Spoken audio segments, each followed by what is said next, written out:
Hello, my name is Pam Coleman, and I'm the owner of Ms. C's Homestyle, where we're cooking real food for real people. And today, we're here with Chef in the Garden. And we're gonna be making black-eyed peas. They're nice and tender, very, very tasty. They kind of have like a woodsy or smoky flavor to them. And black-eyed peas is one of those vegetables that came to America by way of slave trade long time ago. They weren't in America until these black-eyed peas came over. Traditionally, it is known to be at New Year's Eve, a good luck meal that's been celebrated in the African-American community for many, many years. But now they are a staple of Southern cooking. First of all, for all of those kids that are participating and watching, I just need to say how amazing you are to be a part of such a wonderful program. And parents, I need you to hang tight because we're dealing with some hot pots and we want to make sure that safety is first. So we begin with 2 tablespoons of olive oil here. And then after that, we'll follow with the peppers, the onions, then just bring that to a sizzle. Just give it a nice stir until they're kind of transparent so you can see through them a little bit. Then the next, we want to add the water, and that's 2 cups of water. And then you want to follow with your black-eyed peas. All right, and just give that a good stir here. And make sure you have everything blended in. And then after that, guys, we're gonna be adding our garlic powder, all right? And then the onion powder, and it's 2 teaspoons each of garlic powder, onion powder, seasoned salt, all right? And then 1 tablespoon of brown sugar. Once we get all of that in, again, continue to give it a good stir. You wanna bring it to a boil.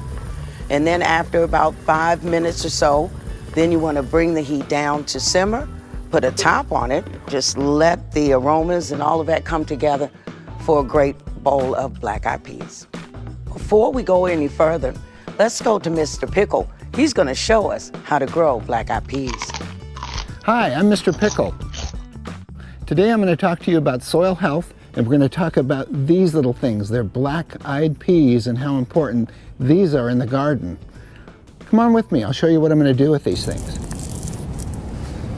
This is bare soil. This is an area I was thinking about for planting these black-eyed peas. It's so bare that in the summer it's going to get really hot, and I want to keep this soil alive. I always think about soil health, and what I mean by soil health is really what's going on in that soil. There's a lot of microbes in the soil, there's worms maybe in the soil.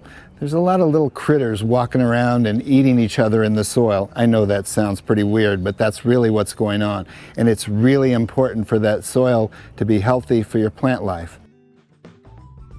So we're going to put a cover crop in there, which is what the black-eyed peas do.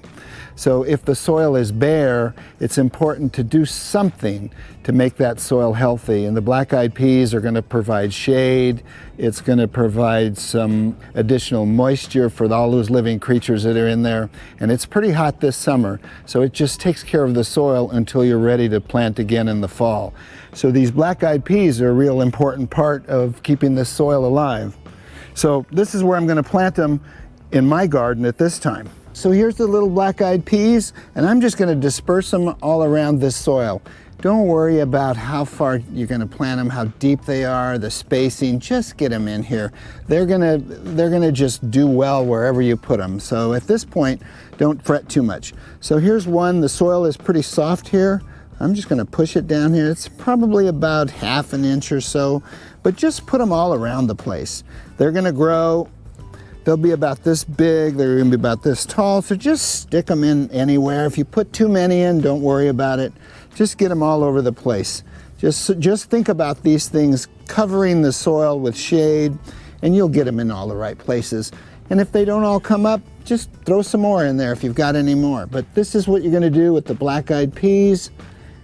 And this is all we do here at the garden here. Just make sure our soil stays healthy. And when you come back, the summer's over with, your soil's going to be ready to go. The only thing I'm going to tell you about these, though, is when you are done with these, you're going to leave the roots in the soil. So you might cut off that stem and maybe put it in your compost, or if you leave the whole plant here, it's fine, but leave the roots in the soil. The roots are what has the nitrogen in it, so you don't want to take those out of the soil. That's what's going to feed your next plants that you put in here. Thanks, Mr. Pikle. Okay, guys, one of the things you want to do when you're cooking the black-eyed peas, you want to check on them regularly. So just go in and take a peek and make sure that they're not sticking or anything. And if you need some more water, you can put some in there. And with this recipe, with the frozen peas, it should be about 45 minutes. But if you choose to use the dry beans, then that'll be about 2 hours, and it will leave a wonderful aroma in your house. All right, guys, once your dish is ready, once the black-eyed peas are ready, they're wonderful, and they should kind of look like this, and you can always just garnish with a little green onion on that just to give it a little extra flavor. And we are going to give it a taste here. Wow, what wonderful flavors. I know you guys will enjoy it. Be sure to get your cornbread with that and enjoy.